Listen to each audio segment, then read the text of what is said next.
Oh yeah, I did have a question. This is a kind of an interesting one. Did you expect that there was so many females that played Age of Empires? It's only very recently that I noticed that there's a lot more female streamers. Yeah, At least streamers, because we also like data from websites and social media. Like they also track that stuff, and we're like 98% male. of course. Yeah. Yeah, like between the age of 20 and 34 years old or something. So Right. we do have a certain audience, but it's very nice to see that we have a more diverse streaming group or casting group in Age of Empires. For most other games, there isn't that massive of a female streamer. So what do you think makes AOE appealing to females? Have you even given this any thought when you were like, I know as a kid, if someone told me there's a bunch of girls on the internet playing Age of Empires 2, my mind would have blown. I don't know. Like, I have no idea. I think one of the things that Ensemble Studios said back in the day was that they were also surprised that they had so many female players. I don't know how they got that data, but right. they somehow still understood that, and they noticed it. And what they said back in the day, and I think there's some truth to it, is that Age of Empires indeed is so accessible. Like, you don't have to try hard. You can also play more casual.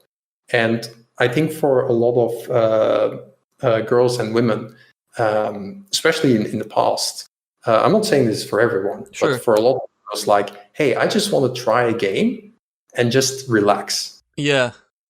And a shooter or anything doesn't really appeal to that. That's true. But if you're just like, I never really play a lot of video games and I just want to have fun with something, then a city builder is quite accessible. And Age of Empires is, to an extent, a city builder. Right. Along with a fantastic campaign, stories to enjoy. Like, there's many ways to enjoy Age of Empires, which I think it makes it such a special game. I like, that's probably the biggest question of all. What's made AOE stand the test of time? Because it's been around for so long. Like, there's very few games to get to this kind of long-term success. It is amazing. Like, Ensemble Studios really managed to get everything in there that had to be in there, and it still holds up. It's just ridiculous. But I think there's definitely three things in there that make it stand the test of time. One is all the tools that are in the game to make your own content. Like, you want to make your own stories, you want to make your own scenarios, you make your campaigns, your maps, anything, you can do it. Right. And that really held things going. Like, custom scenarios, so popular back in the day, and it really kept things going, kept things fresh. Secondly, random maps, huge. You can play the same map right, literally 2 billion times, and it will always be a different generation. Map generation. Like, even if you play Arabia 2 billion times, it can be it's a different Arabia every time. Yeah. Slightly different, but it's exciting. And if you have like these perfect mirror maps, like in StarCraft, there's an audience for that. But I think it's also like more predictable. Like, you exactly know where every ramp is. You know exactly where everything is placed. That true. Makes the game different. Yeah, I totally forgot about that. StarCraft is the same every time. The ramps are the same. Everything. Yeah. Yeah.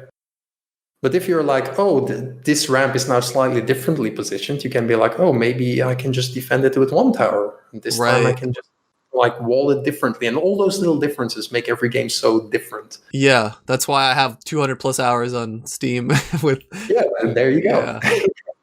And every time it feels a bit different. So yeah, the randomness, the user-generated content, and I think it's also, what we talked about already. Like, there's just so many ways to play the game, so you can always come back and do something different. Like, I don't feel like playing multiplayer today, too intense. Okay, let's play a story. True. Or one of those mini games someone made, one of those modded games. There's a modded community is massive in AOE. They've created some really fantastic content. Yeah, exactly. Like, just so many options, and that also absolutely adds to the strength of it. Yeah. Right. Going forward, do you what's the biggest ambition you have for this kind of thing that started out as a guy modding a game, right? What's the ceiling for this?